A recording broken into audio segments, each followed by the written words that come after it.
우리가 지금 골로새 보고 있는데요. 사실 골로새서는 바울이 쓴 편지이긴 하지만 바울이 가서 본 적도 없고 개척하지도 않은 곳이에요. 그럼 누가 개척했는가?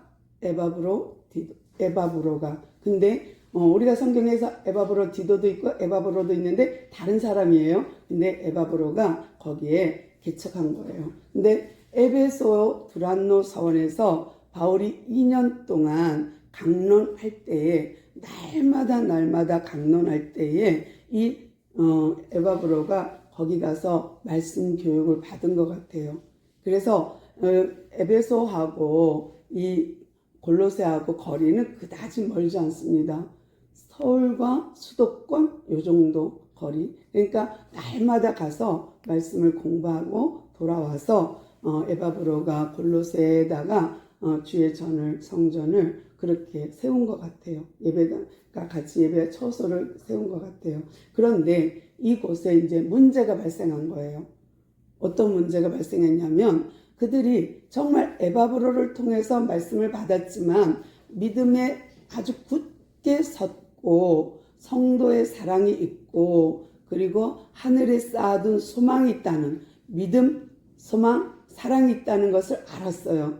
그래서 이 믿음의 터 위에 아주 좋은 열매를 잘 맺는다는 소리를 듣고 너무 기뻤어요.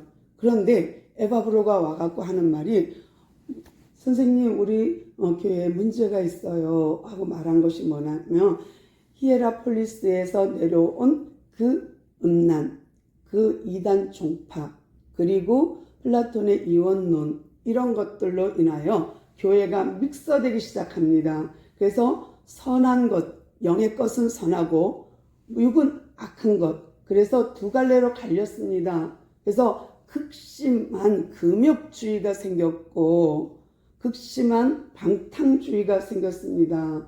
그래서 경건을 추구하는데도 너무 도가 지나쳐서 그들이 무릎으로 계단을 기어 올라간다든가 고행을 하고 또 주상이란 엄청난 이 막대기 위에 앉아서 수도를 하는 그런 수도사가 생기기 시작했고 그러므로 금욕하는 건 좋은데 먹지도 않습니다. 막 이러는 거예요.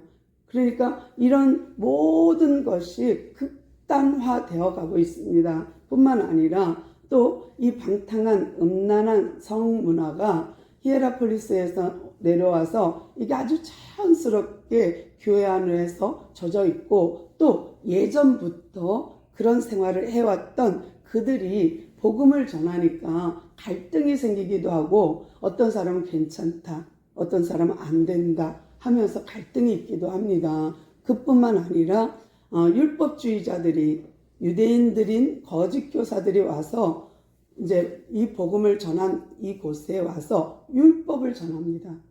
이것만으로는 안 돼. 그러니 날짜를 지켜, 절기를 지켜 라고 말을 합니다. 그뿐만 아니라 초하루 예배를 드려야 된다. 또 할례를 해야 된다.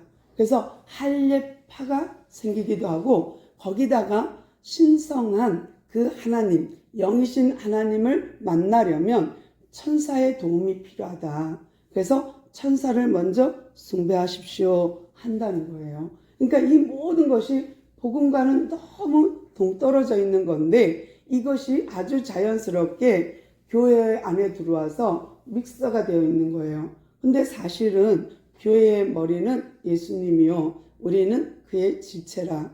에베소에서 교회론에서 우리는 배웠어요. 근데 골로새서는 교회론이 아니라 그리스도론, 기독론이라고 할 수 있는데 이 예수님에 대해서 지금 너무 잘 설명하고 있는 거예요. 골로새 성도들에게. 근데 머리이신 예수님이 통치해야 되고 그 머리의 지시에 따라 움직여 가는 것이 지체인데 이것이 안 이루어진다.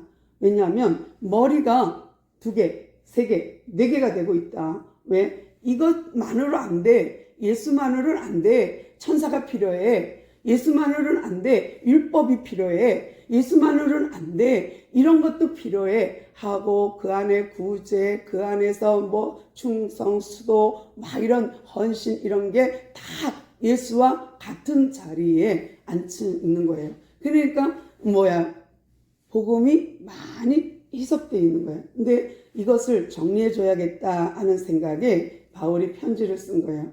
너희들이 믿음 안에서 소망 가운데 사랑으로 잘 섬긴다는 말을 들었다. 그래서 내가 하나님께 감사하다. 그런데 또 내가 추가로 부탁한다면 예수님에 대해서 너희들이 잘 몰라서 그렇구나.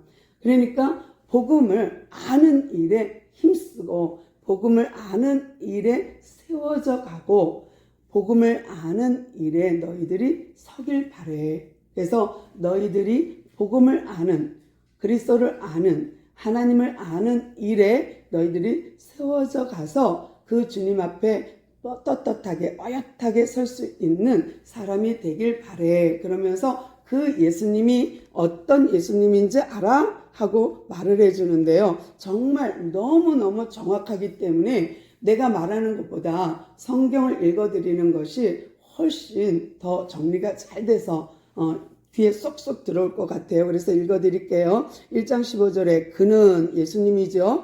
보이지 아니하는 하나님의 형상이시요. 그렇죠. 보이지 않는 하나님의 형상으로 몸을 입고 이 땅에 왔어요. 모든 피조물보다 먼저 나시이시니. 그렇죠. 왜냐하면 예수님은 하나님께로부터 나온 자예요. 그렇기 때문에 성삼위 하나님 한 분이시고 그 하나님 성부 하나님께로부터 나온 분이 성자 예수인데 성부 하나님과 성자 예수님은 같은 위격을 갖고 계세요. 같은 위치에 같은 무게를 가지고 같은 자리에 계신 거예요. 그러니까 위격을 갖고 계시고 그 성부 하나님이 갖고 있는 그것을 성자 예수도 다 갖고 있는 거예요. 공유하는 거예요.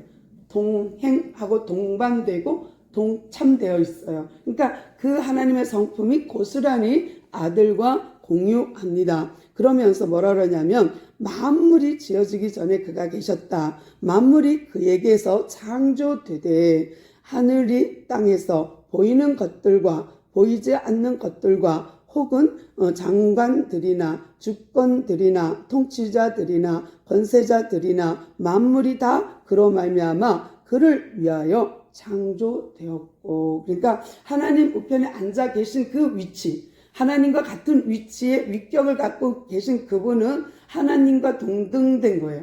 하나님의 형상이고 하나님의 본체시고 하나님과 같은 위치에 계세요. 그런데 그 하나님이신 예수님이 만물을 창조할 때, 만유를 지을 때 하나님과 동참해서 함께 이 모든 것을 창조하셨다라는 거예요. 그러니까 예수님은 창조주이심을 말하고 있습니다. 또한 그가 만물보다 먼저 계시고 만물이 그 안에서 함께 섰느니라. 그러니까 예수님 안에서 창조됐고 하나님 안에서 창조되었다라는 것을 이렇게 표현하고 있습니다. 그는 예수님은 모든 교회의 몸이 되는데요. 몸인 교회의 머리시라. 누가? 예수님이. 그가 근본이에요. 죽은 자들 가운데서 먼저 나신 이시니 이는 친히 만물의 으뜸이 되려 하심이요. 그러는데요. 정말로 놀라운 것은 이 예수님이 하나님과 위격을 같이 하면서 그가 모든 만물의 근본이래요. 하나님의 본체요, 하나님의 형상이요, 하나님의 영광이요, 하나님이신 예수님. 그가 근본 자체가 됩니다.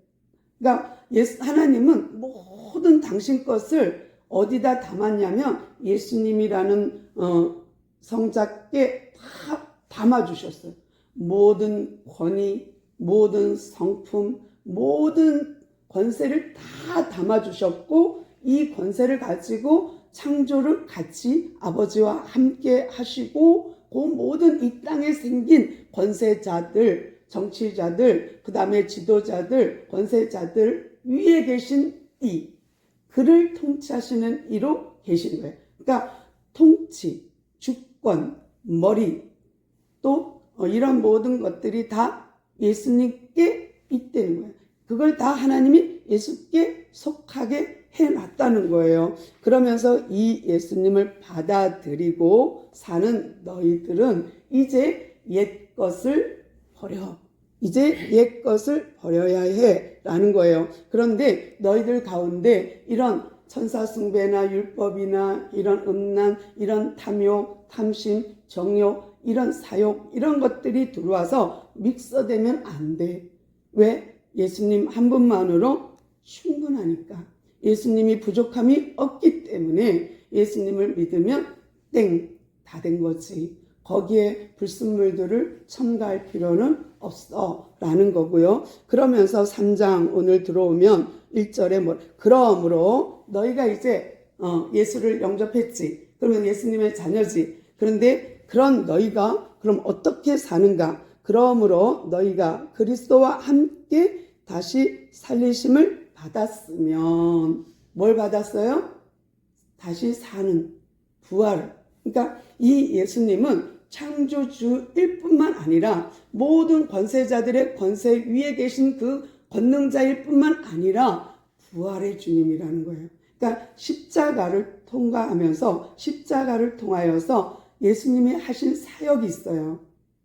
하나님은 아들 예수께 다 줬고 그 권한을 가지고 예수님이 하신 사역이 있는데 그 사역이 뭐냐면 공생의 3년 플러스 십자가 사건이에요. 그러니까 십자가는 정말 예수님의 큰 사역이에요.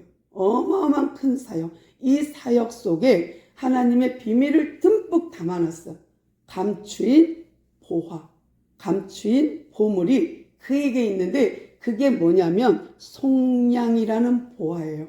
내가 어마어마한 죄를 졌어도 그 예수님이 날 위하여 보혈의 피를 흘린 것을 믿기만 하면 나는 깨끗함을 얻는데 눈과 같이 희어지는 깨끗함을 얻는 거예요. 그러니까 내가 그분을 믿기만 하면 나는 속량받아 거룩한 백성이 된 거예요. 그러니까 내가 그 십자가를 그 복음의 비밀을 누리는 순간, 아는 순간 나는 속량받았어요. 또 하나의 비밀은 뭐냐면 부활이라는 비밀이에요. 이제 우리도 다음 주에 이제 부활절 예배로 하나님께 드리게 되는데 정말로 이 부활은 하나님의 비밀 중에 비밀이라. 왜? 죄의 싹은 사망이니까 누구나 정한 거예요. 누구나 한번 죽는 것은 정한 거예요.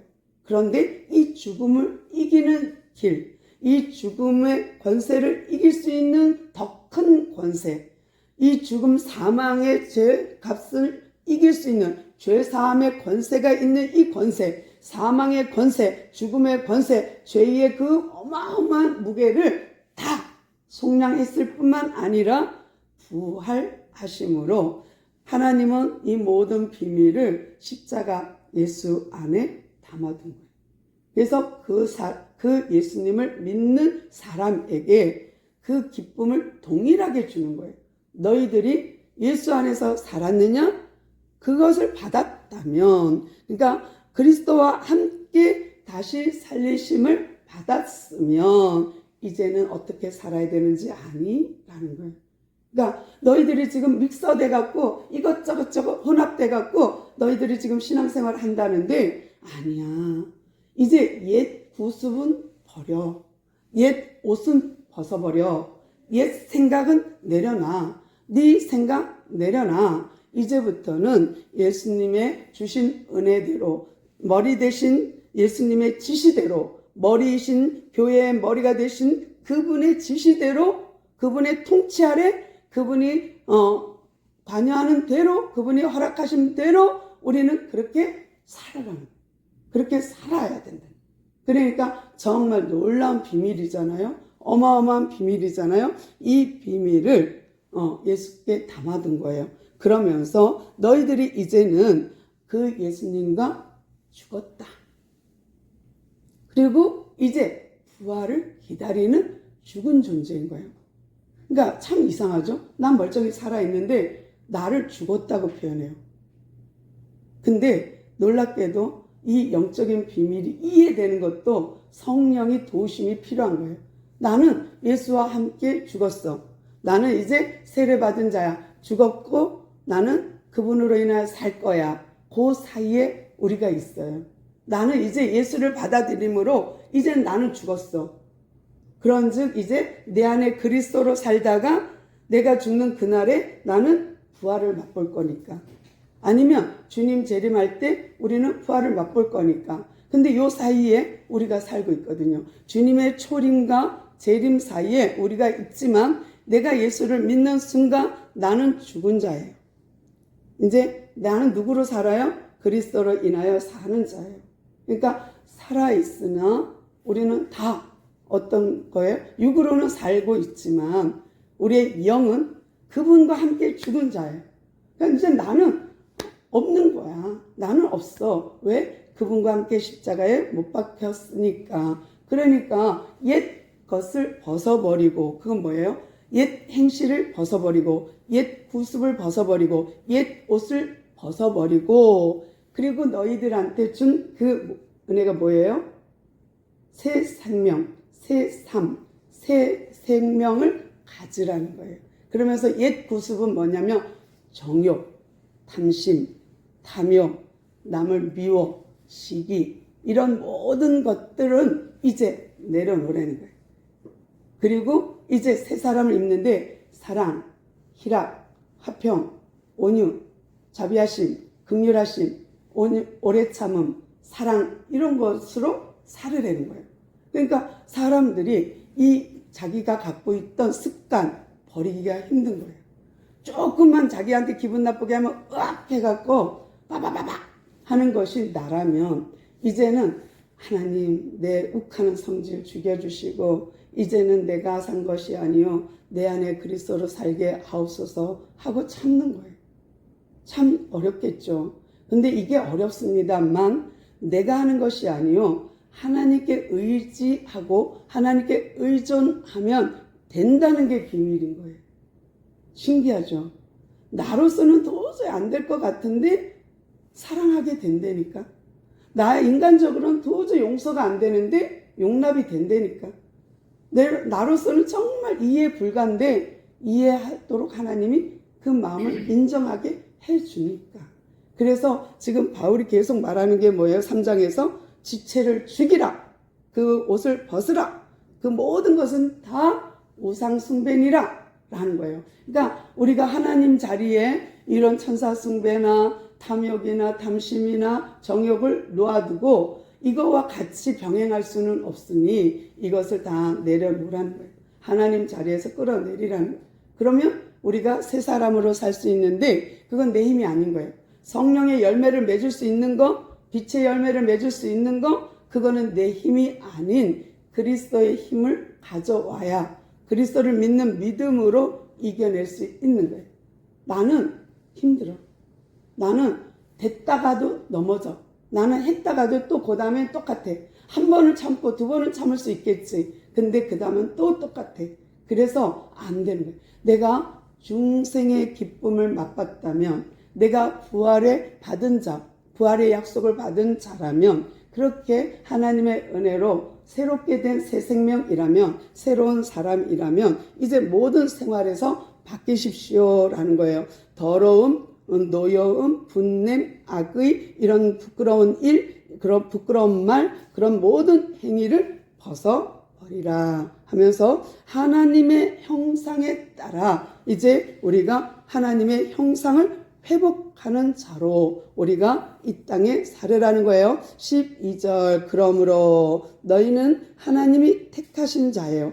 택하신 백성이에요. 택하사 거룩하고 사랑받는 자처럼 긍휼, 자비, 겸손, 온유, 오래 참음 그 모든 것을 다 더해서 사랑으로 사람들을 용서하고 용납하면서 이 모든 위에 사랑을 더하는 삶, 그런 삶을 살아주세요 하고 그 모습이 온전한 그리스도인의 모습입니다. 그러므로 그리스도는 부족하지 않습니다. 참으로 그리스도는 온전하십니다. 완전하십니다. 그러면서 너희들에게 제일 큰 선물, 그 예수님의 성품으로 살아가는 너희들에게 평강 있을지어다 하는 거예요. 그러면서 예를 듭니다. 17절 한 절 더 보고 예를 갈게요. 17절 또 무엇을 하든지 말에나 일에나 다 주 예수의 이름으로 하고. 아유, 주님이 하셨지요.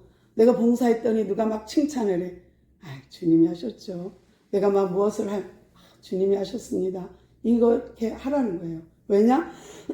누가 인정할 때 그 순간 으쓱 하는 순간 교만이라는 놈이 나를 잡으니까. 그러니까 그리스도께서 하셨습니다 하라는 거예요. 그러면서 그리스도 이름으로 하고 그를 힘입어 하나님 아버지께 감사. 그렇죠. 하나님 감사합니다. 하나님께 감사하는 거죠. 그러면서 예를 들었어요. 근데 에베소서에서 예와 똑같습니다. 이게 더 짤막짤막하게 되어 있는데 원리는 똑같습니다. 뭐냐? 남편들아 아내를 사랑하라. 아내들아 남편에게 순종해라. 자녀들아 부모에게 순종해라. 아비들아 자녀를 노엽게 하지 마라. 라는 걸로 계속 일상 우리 삶 속에서 부모와 부부간의 문제와 부모와 자녀의 관계의 문제나 상전과 종의 문제나 또 사업장에서는 사장님과 직원의 문제나 이런 것들로 다 풀이를 해줍니다. 그러면서 너희들이 이런 성품, 주의 성품을 가지고 생활하라는 거예요. 볼 때는 잘하고 안 볼 때는 대강하고 맨날 게으르고 나태하고 시키는 것만 해? 그러면 재미없죠. 그러면 인정받을 수 없어요. 시키지 않아도 자발적으로 일하는 종업원? 그는 인정받을 수밖에 없죠. 근데 맨날 시키는 것도 잘 못해. 그러면 인정받을 수 없는 종업원이 되는 거죠. 그러니까 상전과 직원과의 관계도 이렇게 설명하고 있는 거예요. 그러니까 하나님은 우리에게 계속 모든 것이 모델링이에요. 무슨 모델? 하나님을 보여주는 계시의 모델이에요. 자연 만물도 하나님을 우리에게 보여주는 계시의 물건들이고요. 그 다음에 이런 환경 속에서 부부 문제, 자녀 문제, 또 이런 상정과 종의 문제, 이런 문제들 속에서도 계속 무엇을 드러내요? 하나님을 드러내는 환경들인 거예요. 그러니까 우리가 사는 이 땅, 저 세상이 아닌 이 땅에 사는 날 동안 내가 그리스도인이라는 걸 보여주는 방법, 내가 그리스도인이라는 것을 증명하는 방법, 내가 교회에서 11조 하는 거, 내 모든 경제권이 하나님께 있습니다 하는 표시, 방법이에요. 내가 헌금, 내가 헌신, 충성, 다 내가 주를 사랑한다는 방법이에요. 표현이에요. 방식이에요. 그런데 우리가 부부 문제, 자녀 문제, 부부간의 상정과 종의 문제, 이런 문제 속에서 내 태도에 따라서 옛 것을 버리고 새 사람으로 사는 그 태도가 곧 그리스도인이라는 증명이 되는 거예요. 내가 너를 뭘 보고 믿냐? 그럴 때 우리는 증명할 수 있는 게 있어야 믿어지잖아요. 과학이 다 그런 거 아닐까요? 증명할 때 과학이 되는 거지 증명하지 못하면 과학이 되지 않아요. 하나님도 마찬가지. 우리가 증인이 될 때에 우리를 인정하시고 그리스도인이라 칭함을 받는 거지. 삶은 개차반인데 맨날 교회 와서 있다? 아니요. 그렇다고 해서 그 사람이 그리스도인이라 할 수 없어요. 언제 나타나요? 주님 부활할 때 우리도 부활로 나타나요. 감추었던 게 우리도 그때 지금은 감춰져 있지만 우리의 다 드러나는 날, 그날은 주만 알겠지. 들림받는 그날은 그분만 알겠죠. 누가 참 그리스도인인지, 누가 참 하나님의 자녀인지 그때 드러나겠지. 근데 지금은 우리 다 감춰져 있는 상태예요. 우린 다 나는 죽었고에 있어요. 나는 죽었다라는 상태예요. 그렇지만 이제 영적으로 완전 주님 앞에 바로 설 때에는 우리가 산 영이 되어 살리는 영 안에서 산 영이 되어 하나님의 부활체, 하나님이 우리에게 허락한 부활체로 부활될 것을 믿습니다. 그러면서 4장까지 넘어가야 돼요. 사실은 4장 1절, 2절까지 본문이 3장이 넘어가야 돼요. 4장 1절 보면 상전들아 의의 공평을 종들에게 베풀지니 너희에게도 하늘의 상전 계심을 알지어다. 기도를 계속하고 기도에 감사함으로 깨어 있으라. 영적으로 깨어 있을 그때에 우리는 성령의 열매를 맺을 수 있는 거예요. 영적으로 깨어 있는 그때에 우리는 빛의 열매를 맺을 수 있는 거예요. 그래서 골로새서 3장을 통하여서 바울이 지금 말하고 싶은 건 뭐예요? 너의 삶을 바꿔라 해요. 혼합시키지 마라. 혼돈시키지 마라. 우리 하나님은, 예수님은 한 분으로 충분하다. 그분이 전혀 부족함이 없다.